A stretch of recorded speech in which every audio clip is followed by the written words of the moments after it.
Sam. Hey, Nikita. Nice to see you. Nice to see you too. Yeah. So we plan to do this as a live stream. The streaming software just failed on me. I'm not sure why. And so we're just recording this conversation instead, which is maybe for the best because am not totally sure what I was planning to do, and I wanted to just wing it. But let me tell you what my original idea was. Give you just some context of where I'm at with Psychopolitica right now. So as you know, I used to do, I guess I still do, just not as regularly, these one-on-one private conversations with subscribers where anybody could just click a button and book a call with me. I did maybe like 20 of those, and I really enjoyed them. And it was something really special about these, like, just conversations. Yeah, I didn't know who I'm going to be talking with. I didn't know what the conversation would be about, but without fail, basically, every time it was interesting, meaningful, engaging, and kind of special. And so after some time, after doing a few of these, I started to think that it's a shame that I'm the only one who's getting the benefit of this, and all of these different people to whom I get to talk are not aware of one another. And so I started to think of maybe experimenting with some kind of a group thing, and I ended up with, for now, I'm just experimenting. I've done a couple of these live streams where I stream the thing on YouTube, but there's a Zoom room that's associated with the video, and there's like a slide over the video saying if you want to call in, go to the Zoom link in the description. And so I've done two of these. The first one was, the premise was, let's share a historic moment together. It was election day in the US, and everybody was saying that it's going to be a nail biter and it's going to take a few days for us to find out the results, but there was anticipation and anxiety in the air. And so I didn't really, I was about to say I didn't really have a dog in the fight. I actually did have a very literally, I put $100 on Trump and I made like $70 on this. But my feeling and the people that I talked to, the Psychopolitica subscribers I talked to during that call, I think none of us felt really invested in it, even though some of those people were in the US, but they felt disenfranchised by both parties for quite some time. And so they were observing the thing kind of the way I was, chaotic, weird, consequential, not much I can do about it. Let's watch. And that was just a very nice conversation. And it ended up being a very cozy kind of chat at the end of the world. Not because of Trump specifically, but just the overall feeling of the last few years is like we're, as a civilization, are going someplace and nobody's sure where. Well, that's what I wanted to ask you about. So anyway, so I've done this one. Then the next one was a change in the format. I had a guest, what you were supposed to be for this one too. So I talked for maybe an hour or an hour and a half with this guy Borja, whose piece I published in Psychopolitica, very insightful and thought-provoking piece, and we chatted privately a couple of times. And this conversation also was so fun and enriching. He's working on this book about, let's see if I can paraphrase it, planetary identities. There's Anthropocene, Gaia, and the noosphere, I think, are the three concepts that he's looking at. So different ways of looking at humanity and our role in the planetary ecosystem. Oh my God, this is complicated. I'm looking at his post now. He's a very strange, he has a very strange background. He's mixing like classical Greece, there's biology, there's comparative literature, and he melds all of this together into this interesting thing. Maybe a segue to what I propose we talk about, which is the news, is, I quoted this in the post for today, a thing that he said about the ancient Greece. My reading of it now is, it seems like a McLuhan-esque kind of take on the situation where he says, we normally think of these epic poems, the Iliad and the Odyssey, as a product of this incredible Greek culture that also gave us democracy and this and that. And he's kind of switching that to say that the epic poem is what gave us the culture, because there was this huge war, the Trojan War, and these epic poems became the incredible cultural artifacts that analyzed and reflected on the conflict as such, what different kinds of conflicts are. And through that, we get the ancient Greek culture, which is all about domestication of conflict, democracy, with people coming to the main square and like competing. There's athletic competition, philosophy, even if you look at Socrates, the way he always challenges his interlocutors. And so out of all of this emerges a culture that takes conflict and finds ways to turn it into something workable and productive. And so we were talking about that, and I said, well, what about our civilization now? As you're working on this kind of thing, do you have a parallel, a metaphor, a resonance to what we're going through? Is there a medium? Is there a genre that is to us what the epic poem was to Greece? And I myself proposed reality TV, and then maybe more broadly, reality media, let's say, TikTok, where people are filming themselves and performing themselves. And we have Trump as this reality TV star that continues kind of to be a reality TV star, but also now with dire consequences for the rest of the world, because the reality TV show is the White House. Right. So what you're saying is basically the simulacrum is first, and then reality is imitating the simulacrum. Yeah, and I'm giving this as a segue to the framing for today, which is I've been playing with the idea of doing a news show. And yesterday, before the Syrian regime, the Assad regime fell, I thought, why not do that tomorrow? There's nothing happening. I'll just pick a few items, an obscure news item about AI and the reopening of Notre Dame and something else, and riff on that and see if I can just improvise a format, conversational with the people that would join the live stream, but it's ostensibly about the news. The news as a conversation starter. The vibe that I'm going for, as I wrote to you in that email, is like, take the form of a news show. There is a person and a camera, and there are news being discussed. But the vibe I'm going for is not, Walter Cronkite delivering news. Is more like me when I was 20, sitting in the canteen of my university with some friends, and we're drinking coffee, and one of us is reading a magazine or a newspaper, and every once in a while he goes, now listen to this, and shares a news story, and then we chat. And so the news as a backdrop for communication, for human connection, for chit-chatting and figuring out what life is. So that was the idea. Then the Syrian thing happened, and I realized, like, I'm not going to be able to do anything news-like without talking about Syria, and I have no idea about Syria. And well, so it's perfect. Well, you keep going out, but that was the first thing I was. I'll finish up soon. So I was preparing for this. I wanted to do a whole introduction to a live stream that we're not doing anymore. So I'm in the mode of rambling a little bit, but I'll wrap up. So that's why I emailed you. I thought maybe Sam is gonna save me from this because he's more informed, and I know I can have a conversation with Sam. It's going to be enjoyable, and I'll be able to say, listen, I have no idea what's going on. Maybe you have.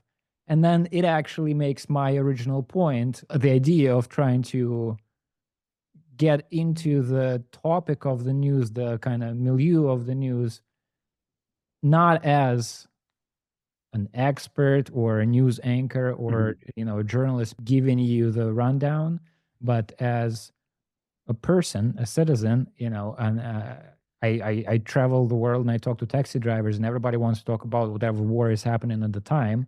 And so it feels like we should be able to do that, even though most of the people I know and myself, we don't feel like we're totally informed and are really sure in our positions, because the world is so chaotic, and because you need to spend your whole life educating yourself before you come to some kind of a firm conclusion about what's going on.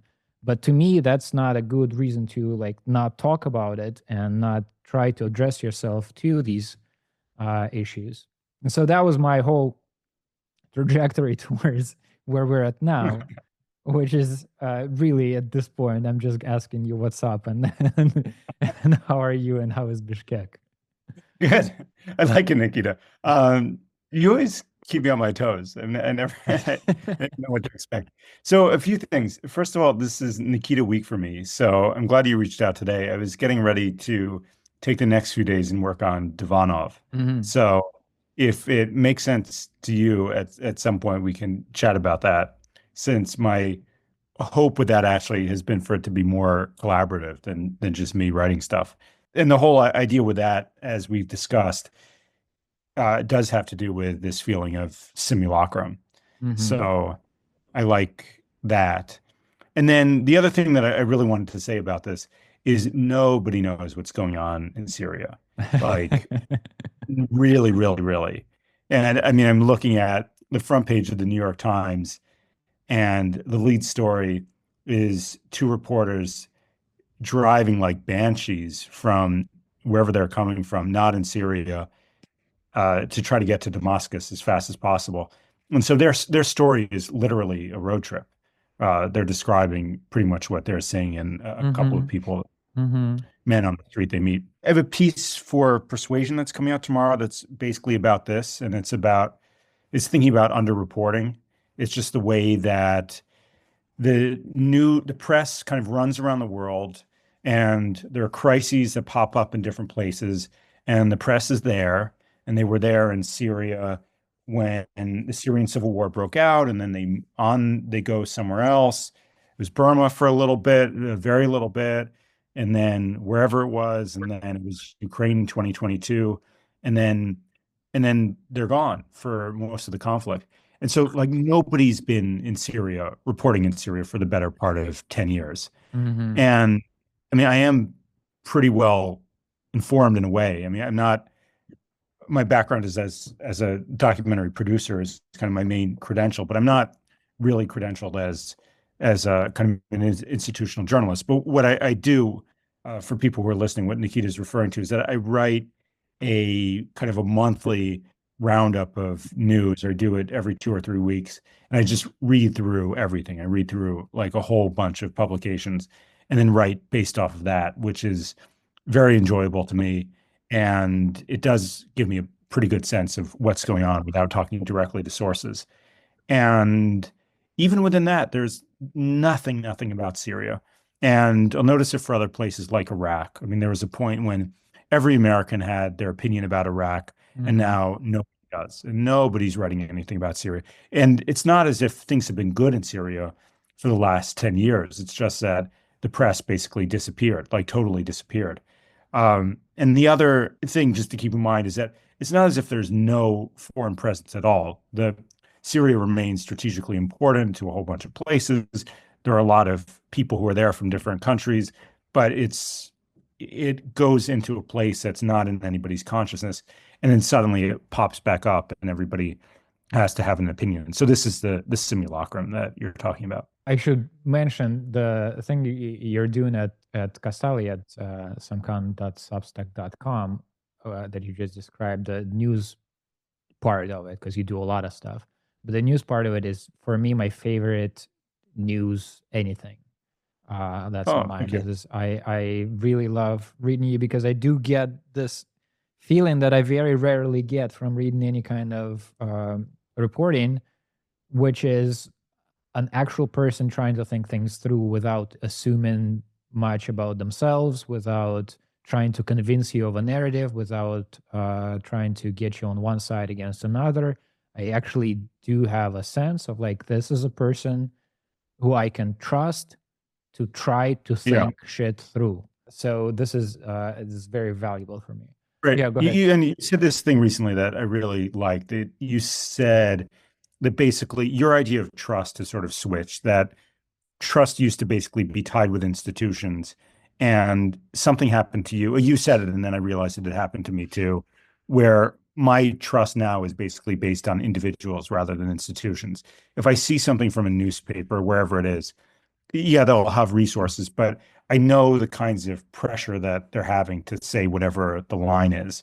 And now the way I tend to have trust is basically by looking at a bunch of individuals speaking, whether it's on Substack or elsewhere. Hmm. And then I don't agree with all of them, but the way that I tend to form my opinion is by sort of aggregating that together. Hmm. It's not the best thing. The best thing, obviously, is to be in the play, to do what the Times reporters are doing, to just drive into Syria. But if you can't do that, then what you do is you kind of like pick apart people who you feel like are conscientiously trying to figure things out and then kind of form your own opinion from somewhere in the middle.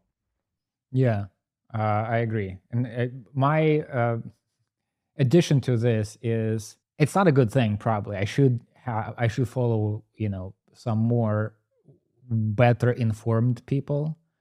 But the way my life has been lately is most of my, as you say, trust is it's not even like media personalities. It's like a friend that I meet since all the Russians left from Russia and are now in all the different capitals of European continent or elsewhere. You meet up with a person. He's like been living in Berlin for a couple of years, and he's gonna tell you what Germany is like. So on things happening in Germany, my authority now is this dude that I know who's there, who's not at all, an expert on Germany. He just arrived there. He's just figuring this out, right? Yeah, So, I like it. I like so it. I end up with a very open-ended narrative, like pieces of narrative. Each piece is not pretending at all to know what's going on, but it roots me in a more direct experience. Like I know what my life is, and it's all this mosaic of random bits and pieces of what Spain is like. And then I get the same kind of like broken mosaics from other people elsewhere. And I don't know, it kind of seems fitting because then I talk to people who do read a lot or are themselves, like Bob Wright, let's say, is a journalist by training, does interviews, publishes a newsletter that's not just him, but a couple of very competent people who I also know working on it. But at the end of the day, if I talk to him, what do you think is going on? Like you started this with saying nobody knows what's going on in Syria. The overall feeling that I get from most people, most places, is the world's changing. A lot of things are happening. I don't know where it's going to go. And how anxious or optimistic they are seems to be more rooted in like whether they exercise and take vitamins and go on walks than on the informational sources that they use or their analysis, in my estimation. But let me ask you, so when I still was thinking this is going to be a live stream with an audience, I wrote down a kind of very generic opening question, which is, do you have a primary lens through which you're looking at the events of, let's say, the last 3 years? Let's say starting with COVID. There was COVID, there was Ukraine, there's Palestine, now there's Syria. Trump gets reelected. There's a wave of right-wing populists, as they describe it sometimes in the newspaper across Europe and elsewhere. Do you have a narrative for all of this, or a primary lens through which you look at, or is this disparate events, or how do you relate to all of this?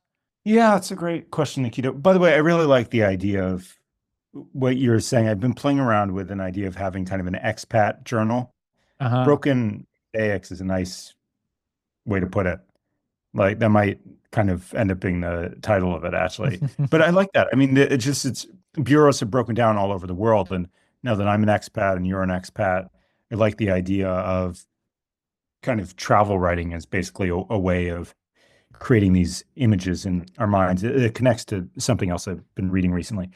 But yeah, I mean, I do have a narrative. I think you've read enough of my Substack to know that I write about this guy, Martin Gurry, all the time. Uh-huh. And and I think he just figured it out. So that's sort of the main narrative that I have. And his thing is about information. It's just about what the flow is of information. So for a long, long time, it was basically a one-way street. Somebody had access to a printing press, and then the printing press turned into a consolidated newspaper, and then that turned into a radio broadcast station, that turned into a television studio, and they all have basically the same feature, which is that somebody has control of kind of the means of communication, and everybody else is reduced to a mass paying attention in the time that the person has spoken. And the internet just changes that, just because the internet is fundamentally a two-way street.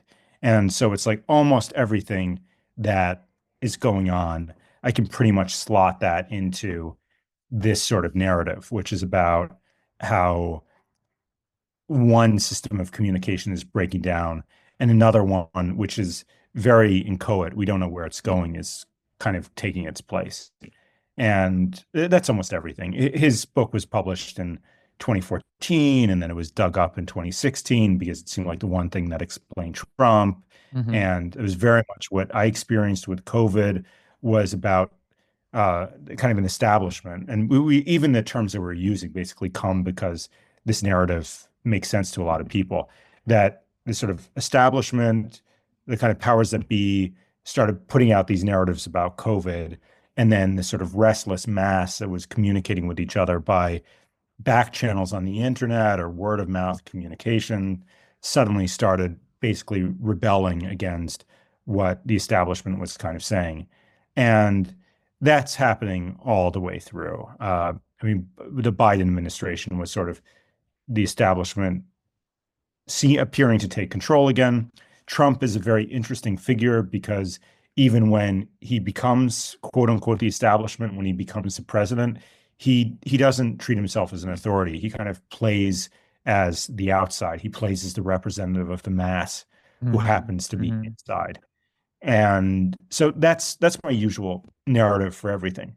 Where it doesn't really apply is in situations like this, like Syria, where there just is a reality, and the reality is basically what's going on the ground. I mean, and in a way, my background is sort of an pretty standard liberal institutional background. So my impulse is, well, we should have reporters there, and the reporters are generally fairly conscientious, and if they're there, they'll kind of tell us what's going on, and that's good. Like that's kind of what my instincts are. But because we're in this weird pseudo reality, other ways of thinking about something like this come into play, like your kind of simulacrum ideas, yeah, which I've become sort of partial to. Is being in Bishkek changing any of your views on this? The reason I'm asking is, as you're talking about the internet has changed things, I'm thinking the internet is also changing. Like in Russia, it used to be one thing, and now it's much more under control than when I was growing up, and when it seemed to us that the internet it was always going to be free because these old people don't know how to get it under the wraps. And now there is some censorship, quite a bit. There is also influence. There's an approach to how you flood the internet with bots or hired people who are going to write the important things. They're putting a handle on it, basically. Are you learning anything on all of this from being in Bishkek? Yeah, I'm learning a lot. It's a really good question. And I think being here has changed a whole bunch of things in my mindset in pretty subtle ways. I haven't really tried to articulate this yet, so it would be a little bit hard to do just now. But yeah, there are a few things that are very noticeable. One is right that a lot of the divisions that we have are basically about internet kind of firewalls.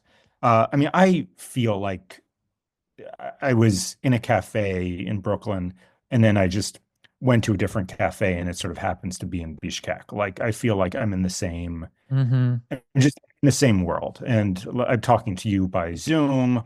The only difference is that they have all this like really shitty pop music that they put on. It's like covers of, it's like it's just the worst. It's like covers of Bruno Mars. I don't even know who it is. So that's the thing that ruins it for me. But everything else is fine. Like the language is different, but I can move here very smoothly. And so far I have a nice life here.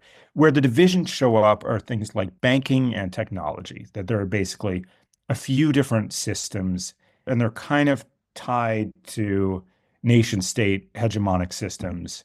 And that's where the clashes kind of are, that they aren't really talking to each other. There are sanctions, so it's hard to get somebody I know wanted to get a therapist in Russia and couldn't pay the therapist. Right, right. Um, Believe there's me, I know that territory. Yeah. it is great game sort of stuff, and it is Silk Road, so it's right in the middle of a whole bunch of influences. And There's some internet things I have trouble accessing some sites. The main thing I miss is I miss HBO. I miss having easy access to HBO. There's some stuff with banking. There are kind of these technology systems. So that's right. That's a big one. That in a way, nation states have sort of become custodians of banking systems or kind of technology systems. In a way, that's what they're evolving to. In terms of how I usually think about these things, the sort of Martin Gurry analysis is that the nation state is really a pretty recent creation. It's kind of a 19th century creation. And this idea that you have kind of a mass, it's all like listening to a fireside chat or Mm-hmm. watching Super Bowl at the same time. That's a pretty recent idea, and it's actually not the best. What's better for people, how people can have more a feeling of self-respect, self-recognition, is to be in pretty smaller groups. So I am like a huge partisan of Substack, and I feel like I'm finding that it's like the internet maturing in a different way so that there are these kind of archipelagos of communication. And I'm finding people on the internet who are really the people who I want to Mm-hmm. talk to. And that's my social world, much more so recently than New York City would have been my social world or any social world that I've really had as an adult. There's a lot more to say about this, but I'll pause there. Well, so when I was asking the question, I was thinking of you said there's this change in information. There was a once one way dissemination of information, and then the internet has changed that. So I'm wondering about where we are in the history of the internet. I guess what I'm saying, and one of the things that I think is going on is a balkanization of the internet. Like when I was growing up, it was this free world without borders. Like I was Russian and I was totally able, if I know the language, go to a different website and communicate with Americans or whoever. Uh, and domestically was also not controlled. It's just like whatever happened, happened.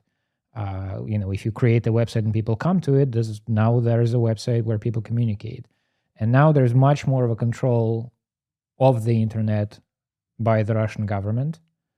And I guess more broadly, it's not just the government, right? It's like the government through the state then imposes a new reality, and then the infrastructure adheres.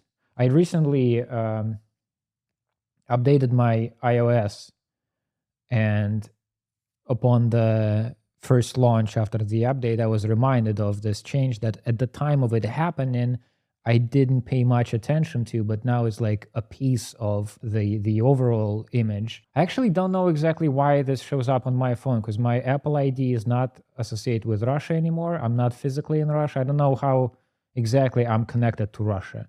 Maybe it knows I'm a Russian citizen, but by law, Apple has been mandated and they complied to ask Russian users first and foremost whether they want to install a bunch of Russian apps, right? So as I turn the phone on after the update, before I get to the home screen, I get a message from basically my government saying you should probably look at these Russian apps before you go anywhere else. Here's maps, here's this, here's that. And so that is a piece of an overall like long-term project of changing what the internet is for that part of the landmass and I guess not just the landmass, somehow they're dragging me as well. So what you were saying about when you were describing like how the internet has changed everything, do you see the internet changing now to maybe talk about the American part of it with Musk acquiring Twitter and so forth, but do you have a sense of the direction of where the internet is going? Yeah, I do. I mean, I think it's pretty clear. I think we're sort of going into the internet 3.0 is what I hope is happening.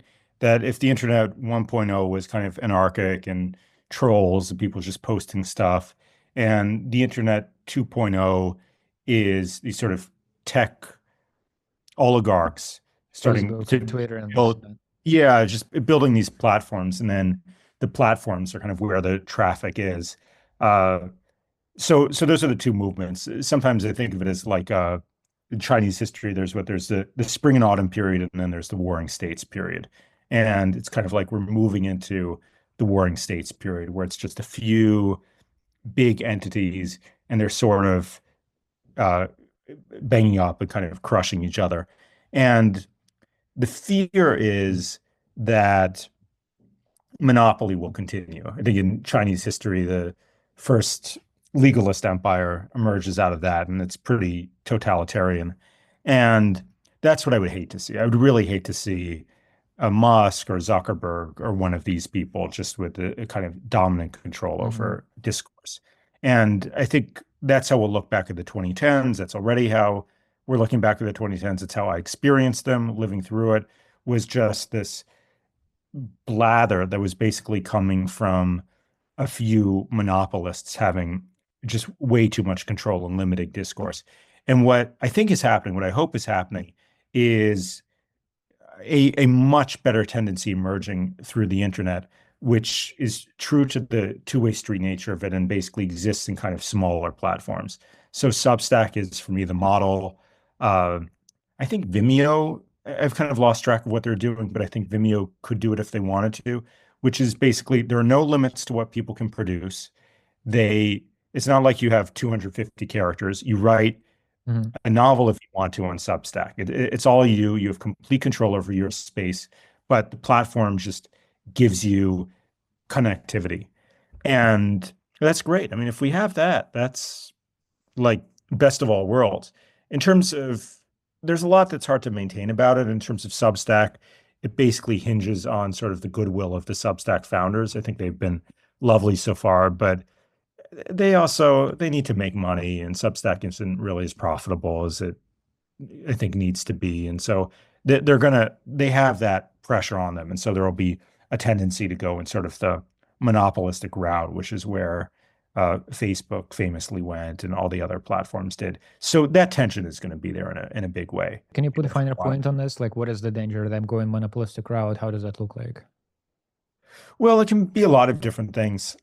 There was a Times article recently. It came out that Elon Musk had put an offer to buy Substack a couple years ago, Hmm. and Substack turned him down, which is great. I mean, all power to the Substack founders. But probably the smart thing to do would have been to just say yes. And if they were at a little bit of a different place in their lives or a little bit less idealistic, or if it were, I guess, a public company with a board and the board I was see. telling them I what see to what you do, mean. Yeah. they absolutely would have had to do that. And then Musk would have just Muscovized Substack. Right. And then a bunch of people from Substack jump somewhere else. But I mean, it's just a feeling of this sort of Death Star moving around the galaxy and this sort of Rebel Alliance shifting to basically get away from Musk or Zuckerberg or a few of these people. Substack is going to deal with it in a few other ways. I have a feeling they're going to have to that they're going to have to do ads at some point. They're playing around with using algorithms for notes, Yeah. but I think they're just not going to make enough money on subscriptions and they'll have to do ads. And to me, that's not the worst thing in the world. I think that would be sort of okay. But just this kind of perfect utopic thing that they're doing is, I think it's still basically being subsidized by the VC capital. How do you see Trump's re-election as part of this overall image? So I've heard people talking about his, authoritarian tendencies, and they're concerned about that. I've heard the other point of view, which is finally there is, yeah, chaotic, but an individual, free-flowing, ragtag team around him, and it shakes the system, and the outcome is more freedom than not less. Do you have a take on this? Yeah. And by the way, at some point we can also just a dialogue as opposed to question and answer. But yeah, I mean, for sure, I do have a bunch of takes. My basic feeling with Trump is that it's like electing a 8-year-old child or 10-year-old Right. child. He's not. I mean, first of all, I think he's a classic narcissist, and he just didn't grow up. It just his development didn't grow up, and so it's But like what with an what what is 8 the child, outcome of that? What happens when you put an 8-year-old child in the White House? you have no idea. It's the thing. Like the thing about an 8-year-old is like that they're lovable in different ways. Like I mean, there are different things that I appreciate about Trump, but I mean, like if I have a 10-year-old brother, like if he's the president, I just don't really know what he's going to do. I mean, he'll have tantrums, different things will happen. And so we're just in this insane volatility with him there. He does have this vindictive streak, which we do have to worry about. My sense of who he is as a ruler is a bit different. I don't think he's really authoritarian. The vindictive thing is a little bit separate. I think his philosophy of rule is not really authoritarian. I think what he is he's a libertarian. For Hmm. some reason, we're not saying that, but I think he really doesn't believe in government, Hmm. and he just has the default tendency that a lot of people in business do, which is that they hate being taxed and they hate government and they don't see the point of it, and they like having police and they like having military to some extent and they like having borders. And other than that, it's just kind of let it all hang out. So what he's going to do, really, I think, is that he's going to do a whole bunch of state of things that state do. I think he will chip away at the civil service. He will undo a lot of regulations. A lot of the things he'll do will be pretty popular as he's doing them. Uh, I mean, he really changed taxes in a big way in the first term, and I'm sure he'll do that again. And I think what it means ultimately is that his rich friends are going to kind of loot the economy, and it may be to the extent where he really takes away the tax base. He really takes away the ability of the government to actually do stuff, to function. The real problem with what he did in the first term was that, like, there were a whole bunch of positions that he just never filled. And so all kinds of bureaus of the government sort of weren't Hmm. really Hmm. functioning. I think visas really had a tough time going through the different courts, all kinds of things. And that's really what COVID was about. But by the time COVID came around, and he does get a lot of the blame for this, I mean, there just wasn't a national response in a way that one would expect. And then all the state governors and local governments had to improvise a response, and they didn't really do a good job. And Fauci didn't do a good job, but in large part because there was just no national leadership. So what I think is going to kind of happen is that the United States is really going to recede hugely as a great power during Trump's term in office. And there are, on the cosmic scale of things, you can say that that's okay. But I'm an American and I'm patriotic and I feel bad about that. And I also think that that a lot of the world uses the US as basically a security umbrella blanket. And anybody who uses that blanket is going to be in trouble. The big one is Ukraine. I'm really worried about what this means for Ukraine as an independent nation. And then kind of the whole domino of states in Eastern Europe. So I think it's going to be really bad. But my expectation is that the stuff that's really bad may not show up until like 2 or 3 years until he's in office. What would be the stuff that's really bad I think just the sort of breakdown of government, domestically? of the real apparatus of government. I think we'll see it in a whole bunch of places. I mean, when we totally saw it in his first term, like the first few years, it all seemed fine. You know, stock market went up, the economy was doing all right. Uh, but by the time we got to 2020, a lot of bad things really started happening. Like a pandemic comes around, and you do need national leadership at that point, and there just wasn't any.